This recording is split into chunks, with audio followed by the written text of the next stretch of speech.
হয়,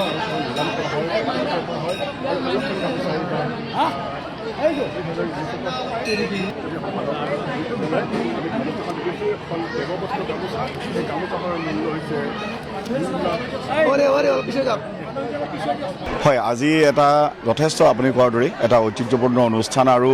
বিশেষকৈ এই দাহি অৰ্জুনতলৰ বিষ্ণু মন্দিৰত যি এই অনুষ্ঠান আয়োজন কৰা হৈছিল, ইয়াত আহি মই নিজকে সৌভাগ্য বুলি ভাবিছোঁ যে ধন্য হৈছোঁ যে এনে এটা অনুষ্ঠানৰ সাক্ষী হ'ল। বিশেষকৈ এই যিখন দেৱবসন শ্ৰীমদ ভাগৱতখন ৰখা হৈছিল, সেই আমি জানোৱেই যে শ্ৰীমদ ভাগৱতে আমাক অনুপ্ৰেৰণা দিয়ে। কোনোবা যদি জীৱনত ডিপ্ৰেশ্যন হয়, সেই সময়তো কোৱা হয় যে মদ ভাগৱত যদি আমি পঢ়োঁ বা ভাগৱত যদি শুনো, তেতিয়াহ'লে আমি শক্তি পাওঁ, এন্ধাৰৰ মাজত যেন আমি পোহৰ পাওঁ। আৰু সেই বস্ত্ৰভাগী যি দেৱবসনেৰে ৰাখি ৰখা হৈছিল, তাৰ বাবে উন্মোচক হিচাপে মোক নিমন্ত্ৰণ জনাইছিল। মই নিজে কৃতাৰ্থবোধ কৰিছোঁ যে এনে এটা অনুষ্ঠানলৈ আহি এই দেৱবসনখন ধৰ্মীয় বস্ত্ৰখন মই স্পৰ্শ কৰিব পাৰিছোঁ আৰু দাগ কৰিবলৈ পাইছোঁ। গতিকে ধন্যবাদ জনাইছোঁ। আৰু এই অনুষ্ঠানটো আজি 12 বছৰ হ'ল, সুন্দৰকৈ চলি আছে। আৰু সমূহ মন্দিৰৰ আয়োজক সকলোকে মই ধন্যবাদ জনাইছোঁ এনে এটা সুন্দৰ অনুষ্ঠান আয়োজন কৰাৰ বাবে। আমি কোনোবা সময়ত এখন গামোচা, কোনোবা সময়ত বিহুৰ সময়ত বিহুৱান বুলি কওঁ, কোনোবা সময়ত আমি দেৱবস্ত্ৰ দেৱবসন বুলি কওঁ, বিভিন্ন বিতৰ্ক হয়। কিন্তু যিগৰাকীয়ে কলাই গাঁৱৰ পৰিয়াল গম পালোঁ, তেখেতসকলে এই বস্ত্ৰভাগী বৈছে, তেওঁলোকে সম্পূৰ্ণ ৰীতি নীতিৰে ব্ৰতত থাকি তেওঁলোকে কৰিছে। গতিকে তেখেতৰ নিজৰ ফালৰ পৰা এটা ধৰ্মীয় আত্মীয়তাৰে কৰিছে। যিজনে এখন ক্ৰয় কৰিছে, তেখেতে এখন কাপোৰ বুলি কৰা নাই, তেখেতে ভাবিছে যে প্ৰতিষ্ঠা কৰি কেনেকৈ ঘৰলৈ সুখ শান্তি নিব পাৰোঁ। গতিকে এনেধৰণৰ অনুষ্ঠানে এনেধৰণৰ বস্ত্ৰক বিশ্বৰ দৰবাৰলৈ লৈ যায়। আমি গামোচা বুলি জানো, কিন্তু দেৱবসনখনে এটা নতুন মাত্ৰা প্ৰদান কৰিছে। আচলতে আমাৰ অজুনতল বুঢ়াগোসাঁই বিষ্ণু মন্দিৰৰ উদ্যোগত প্ৰতি বছৰে যিখন মদ ভাগৱত গীতা দেৱবসন, এই দেৱবসনখন এটা ডাক পথাৰে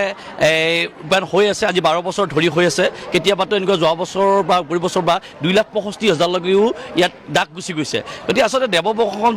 ভাগ্যত যেতিয়া, মোৰ ভাগ্যত হয়তো তেতিয়া নাছিল, বা যেতিয়া যাব বুঢ়াগোসাঁই যেতিয়া মন্দিৰত প্ৰতিষ্ঠা কৰিব বিচাৰিব, তেতিয়াহে যাব। গতিকে মই যোৱা বছৰো মোৰ এটা ভাৱ আছিল, কিন্তু যোৱা বছৰ মোৰ মানে কি লাকটো বেয়া বুলিয়ে কৈছোঁ, কাৰণ যোৱা বছৰ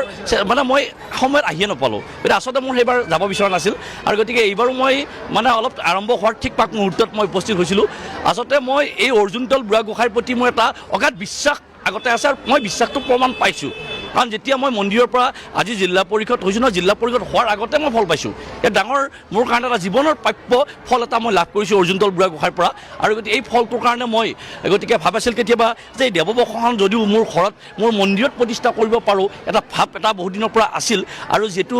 আমাৰ মানে কি হয়, যেতিয়া মন্দিৰত আমাৰ ঘৰত এটা শালগ্ৰাম গোসাঁই আছে, এইটো মানে আজি বহুতে নাজানে। গতিকে ঘৰত শালগ্ৰাম গোসাঁইটো আজি বহু বছৰ ধৰি মানে যেতিয়া আমি আগতে আমাৰ সপোনত দেখুওৱা হৈছিল, দেখুওৱাৰ কাৰণে এই শালগ্ৰামটো মই ঘৰত প্ৰতিষ্ঠা কৰা আছে মন্দিৰত। এই মন্দিৰৰ লগত যদি দেৱবসনখনৰ অৰ্জুনতল বুঢ়াগোসাঁই যদি প্ৰতিষ্ঠা কৰিব পাৰোঁ, তেতিয়াহ'লে মই ভাবিছোঁ ঘৰখনৰ অন্তত সুখ শান্তি যিখিনি থাকিব লাগে সেইখিনি অন্তত পাম। আৰু সেই যিটো বিশ্বাস, এই বিশ্বাসতা সাৰগী আচলতে প্ৰথম যেতিয়া আহোঁতে মই ভাবিছিলোঁ যে মই হেৰি নকৰোঁ নেকি, কাৰণ অংশগ্ৰহণ নকৰে নেকি, কাৰণ এইটো যেতিয়া যি ইচ্ছা। তাৰপিছত এনেকুৱা কাৰণে মোক বহুত টকা পইচাৰ মানুহ নহয় একচুৱেলি, কিন্তু কথাটো হ'ল মোৰ মনটো মানে নি আছে, কেনেকৈ মই নাজানো, মোৰ এটা শক্তি দি লৈ যাই আছে। তেতিয়া লাষ্টত মই দাদাক কৈছিলোঁ যে পইচাটো এতিয়াই দিব লাগিব নে 1 বছৰৰ ভিতৰত দিলে হ'ব তেনেকুৱা কৈছে। তেওঁলোকে যে 1 বছৰৰ ভিতৰত দিলে হয়। গতিকে মই ভাবিলোঁ, গতিকে যেনেকৈ ভগৱানে যেতিয়া যদি য'লৈকে নিয়ে, ঈশ্বৰে বুঢ়াগোসাঁই যেনেকৈ নিয়ে মই গৈ থাকিম। যদি ঈশ্বৰে মোক যদি বোলে ষ্টপ কৰি দিয়ে, তাতে মই ৰৈ যাম। আৰু যদি বোলে নহয় তুমি লৈ যোৱা ডাকটো, ডাক নহয় একচুৱেলি, যেতিয়া মই নিবৰ কাৰণে যিখিনি মানে প্ৰয়োজন, সেই প্ৰয়োজনখিনি যেতিয়া ইচ্ছা। গতিকে মই এটা ঘৰত সেই হিচাপত দ্বিতীয় ডাকতা গোলাপ শৰ্মাদাৰ আচলতে মই ভাবিছিলোঁ মাজতে, যেতিয়া এজন যিহেতু গোলাপ শৰ্মাদাৰ কণমানিক লৈ এটা আশা কৰিছে, কণমানিজনী লৈ এটা আশা কৰিছে, মই গতিকে ডাক নকৰাটোৱে ভাল হ'ব। কাৰণ তেখেতৰ যিহেতু মাইনাজনী বা ইচ্ছা আছিল, এবাৰ ভাবিছিলোঁ যে গতিকে মই যিহেতু তেখেতে এইবাৰ লৈ যাওক। কিন্তু কথাটো হ'ল, ভাবিছিলোঁ আকৌ মনত লগে লগে কোনোবা মুহূৰ্তত কি শক্তি আহি যায় নাজানো, মানে আকৌ মন্দিৰ ঘৰৰ মোৰ গোসাঁইলৈকে মনত পৰে। গতিকে এইবাৰ প্ৰতিষ্ঠা কৰিব পাৰিলে অহা বছৰলৈকে বা কি বা অসুবিধা হয়, মই পাৰোঁ নে নোৱাৰোঁ বা বছৰটো। গতিকে এইবাৰ আকৌ এনেকুৱা ধৰণৰ শক্তি দি গতিকে এনেকৈ গৈ থাকিলোঁ। আৰু শেষত 2,45,001 টকাত এই দেৱবসনখন আমাৰ পৰিয়ালৰ ভাগত মানে পৰিছে। গতিকে সেইটো কাৰণে প্ৰথমতে মই মন্দিৰ পৰিচালনা সমিতিকো ধন্যবাদ জ্ঞাপন কৰিছোঁ। আৰু বিশেষকৈ দ্বিতীয় ডাকতা আমাৰ বিশেষকৈ মই গোলাপ শৰ্মা দাদাকো ধন্যবাদ জ্ঞাপন কৰিছোঁ তেওঁ হয়তো যদি তাত নৰল হয় আৰু গৈ থাকিব লগা হ'ল হয় গতিকে এটা যিহেতু তেখেতে মোক এবাৰ এটা সুবিধা দিলে গতিকে তেখেতক মই ওচৰত চিৰকৃতজ্ঞ একচুৱেলি গোলাপ শৰ্মা দাৰ ওচৰতো মই চিৰকৃতজ্ঞ মন্দিৰ পৰিচালনা সমিতিৰ ওচৰতো চিৰকৃতজ্ঞ সকলো ৰাইজৰ ওচৰত চিৰকৃতজ্ঞ মোৰ এটা বিশ্বাস এই বিশ্বাসটো মানে মনটো শান্তি হৈছে আচলতে প্ৰথম যেতিয়া মানে মই আৱেগিক হৈ গৈছোঁ কাৰণ মই সেনেকুৱা বা বহুতে আচলতে আজিলৈ জীৱনত ডাক মাৰিয়ে পোৱা নাই কোনোদিন কোনো বিভিন্ন আলোচনী চালনী ডাক হয় বা অনুষ্ঠান পৰিচয় ডাক হয় আজিলৈকে কোনোদিন মই ডাক বা টকাৰ বা কোনোবা ভাবিব পাৰে এই টকাৰ গৰমটো দেখুৱাইছে এনেকুৱা ধৰণৰ কিছুমান মানুহৰ বিভিন্ন আজিকালি ছ'চিয়েল মিডিয়াত বিভিন্ন মন্তব্য দিব সেইটো খাটাং কাৰণ দিয়াৰ লগে লগে মানুহে তাত কিছুমানে হয়তো এখন গামোচা বুলি আমিহে বিশ্বাস কৰোঁ এইটো দেৱবসন কাৰণ কিছুমানে হয়তো গামোচা বুলি গামোচাত ইমান দাম উঠিছে নাই কি এনেকুৱা ধৰণৰ বিভিন্ন ধৰণৰ ছ'চিয়েল মিডিয়াতো মই যোৱা বছৰ দুই এটা মন্তব্য আমি শুনিছোঁ কিন্তু যিটো বিশ্বাস হয়তো বেলেগ তেওঁলোকে গম পোৱা নাই এই বিশ্বাস যিটো অহাৰ্গত আজি মই বিশ্বাসটো মই নিজে পাইছোঁ ফলটো পাইছোঁ আগতে গতিকে এই ফলটোৰ কাৰণে মোৰ এটা ইচ্ছা আছে যে মন্দিৰত এবাৰ যেনেকৈ নহওক এটা ফল যেতিয়া লাভ কৰিছোঁ গতিকে মই মন্দিৰত যেনেকৈ নহওক প্ৰতিষ্ঠা কৰাটো মোৰ দায়িত্ব গতিকে মোক ভগৱানে যেতিয়া মোৰ যদি এটা ইচ্ছা কৰে বুঢ়াগোসাঁই যদি যাব ইচ্ছা নকৰে আমি নোৱাৰিম তেতিয়াও নোৱাৰিম কিন্তু বুঢ়াগোসাঁই এটা যদি ইচ্ছা কৰে তেতিয়াহ'লে মই এটা ভাৱ এটা মনত ৰাখি কৰিছিলোঁ আৰু সেই হিচাপত আজি মোৰ সৌভাগ্যটো হ'ল আচলতে আমাৰ এই মন্দিৰটোৰ তিনিদিনীয়া বাৰ্ষিক ৰাইজৰ সভা আৰু শ্ৰী শ্ৰী বিষ্ণু পূজা আজি দ্বিতীয় দিন আজি দ্বিতীয় দিনৰ এইটো এটা অন্যতম প্ৰতি বছৰে হয় তিনিদিনীয়া কাৰ্যসূচীৰে আজি দ্বিতীয় দিনৰ পানী তোলা অনুষ্ঠানৰ পিছতে এইটো এটা অতি আকৰ্ষণীয় কাৰ্যসূচী যোৱা বিগত প্ৰায় 11টা বছৰ এই দেৱবসন নামৰ যি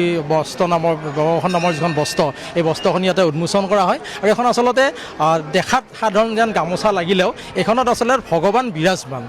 এই গামোচাখন আজি সৰ্বাধিক 2,45,100 টকা ডাক মূল্যত এগৰাকী মহান দাতাই ইয়াত ক্ৰয় কৰিলে আচলতে যদিও এক গামোচা বুলি ধৰা গৈছে এই গামোচাখন 2,45,100 টকা মূল্যত ক্ৰয় কৰাৰ কাৰণ এইটোৱেই যে এই গামোচাখনৰ জৰিয়তে এই গামোচাখনক যিগৰাকী ব্যক্তিয়ে নিজৰ ঘৰত প্ৰতিষ্ঠা কৰাব এই গামোচাখনৰ লগত আমাৰ অজুন্তল বুঢ়াগোসাঁই নিজে তাত প্ৰতিষ্ঠা লাভ কৰে বুলি এটি প্ৰবাদ আছে আৰু পৰম্পৰাগতভাৱে যোৱা 11টা বছৰত যিকেইগৰাকী মহান দাতা এই গামোচাখন ক্ৰয় কৰি নিজৰ ঘৰলৈ নিছে তেখেতসকলৰ ঘৰত আচলতে জয় অৱস্থা হৈছে আৰু আমাৰ মন্দিৰটো এটা জাগ্ৰত মন্দিৰ ইয়াৰ যথেষ্ট মাহাত্ম্য আছে আৰু এই আমাৰ ভগৱন্তৰ ওচৰত যেতিয়াই যি বিচৰা যায় বা যদি সৎ উদ্দেশ্যে যদি কিবা যদি মনৰ কামনা থাকে নিশ্চয় এখেতে পূৰণ কৰে সেই প্ৰবাদতেই আমি গামোচাখন ক্ৰেতাই আজি ক্ৰয় কৰিলে আৰু বিগত বৰ্ষসমূহতো আমি 2,65,000লৈকে এই গামোচাখন আমি যোৱা 2টা বছৰ আগত ইয়াতে এগৰাকীয়ে মহান ভক্তই ক্ৰয় কৰিবলৈ সক্ষম হৈছে আৰু আজিও এই একেটা লোকবিশ্বাস জনবিশ্বাসৰ ওপৰত ভিত্তি কৰিয়েই আজি মাননীয় বিতুপন ডেকাদেৱে 2,45,100 টকা মূল্যত এই গামোচাখন ক্ৰয় কৰিলে আমি আশা ৰাখিছোঁ প্ৰভু ভগৱন্তই তেখেতৰ ঘৰত প্ৰতিষ্ঠা লাভ কৰিব আৰু তেখেতৰ আগন্তুক দিনৰ যিখিনি যাত্ৰা সেই যাত্ৰাখিনি অতি মংগলময়ভাৱে আমাৰ প্ৰভু ভগৱন্তই আগবঢ়াই লৈ যাব বুলি আমি আশা কৰোঁ আৰু নিশ্চয় এইটো প্ৰতিফলিত হ'ব ধন্যবাদ এইটো যোৱা 11টা বছৰ চলি গ'ল এইটো দ্বাদশ বৰ্ষত আজি এখেতে ক্ৰয় কৰিবলৈ সক্ষম হয় এইটো পৰম্পৰা এটা আছে আজি এখেতক আমি যদি ডাকত এনেকৈ ডাক মূল্যত এখেতে লাভ কৰিবলৈ সক্ষম হ'ল এইটো আচলতে এখেতক আমি এনেকৈ দি নপঠাওঁ আমাৰ দুই ঘৰৰ মানে দুটা হেৰিৰ মাজত বুজাবুজি হয় দুই ঘৰৰ মাজত বুজাবুজি ক্ৰেতা আৰু সমিতি দুইটা পৰিয়ালৰ মাজত বুজাবুজি হৈ আমি মন্দিৰৰ ফালৰ পৰা আমাৰ গোসাঁই পুৰোহিত আমাৰ অঞ্চলৰ ৰাইজ গোটেইখিনিয়ে গৈ তেখেতৰ বাসৰ গৃহত থকা যিটো মন্দিৰ সেই মন্দিৰত আমি এইটো ৰাইজৰ ফালৰ পৰা প্ৰতিষ্ঠা কৰি থৈ আহিম তেখেতে এনেকৈ নিব নালাগে আমি প্ৰতিষ্ঠা কৰিম আৰু প্ৰভু ভগৱন্তক ইয়াৰ পৰা আমি আহ্বান জনাই তেখেতৰ ঘৰত প্ৰতিষ্ঠা কৰি থৈ আহিম সেইটো আমাৰ এটা পৰম্পৰা চলি আহিছে এইখিনি মন্দিৰ আমাৰ যিটো মন্দিৰটো আপোনালোকে দেখিছে মন্দিৰটো আগতকৈ যথেষ্ট জাকত জিলিকা হৈ উঠিছে আৰু এই জাকত জিলিকা হোৱাৰ মূল কাৰণটো হ'ল এইখিনি যিখিনি মহান দাতা আৰু এখেতৰ এই যিটো বদান্যতাৰ জৰিয়তে আমি 2,45,100 টকা পালোঁ এই টকাখিনি আমাৰ মন্দিৰৰ আন্তঃগাঁথনিমূলক কামত লাগিব ইতিমধ্যে আমাৰ মণিকূটটো নতুনকৈ নিৰ্মাণৰ কাম আৰম্ভ হৈ আছে গতিকে এখেতৰ এই মহান বদান্যতাৰ পৰা পোৱা 2,45,100 টকাটো আমাৰ মন্দিৰৰ মূল মণিকূট নিৰ্মাণৰ কামত লাগিব আৰু আচলতে এখেত যথেষ্ট ভাগ্যৱান কাৰণ এখেতৰ পইচাটো বুঢ়াগোসাঁই য'ত প্ৰতিষ্ঠা হ'ব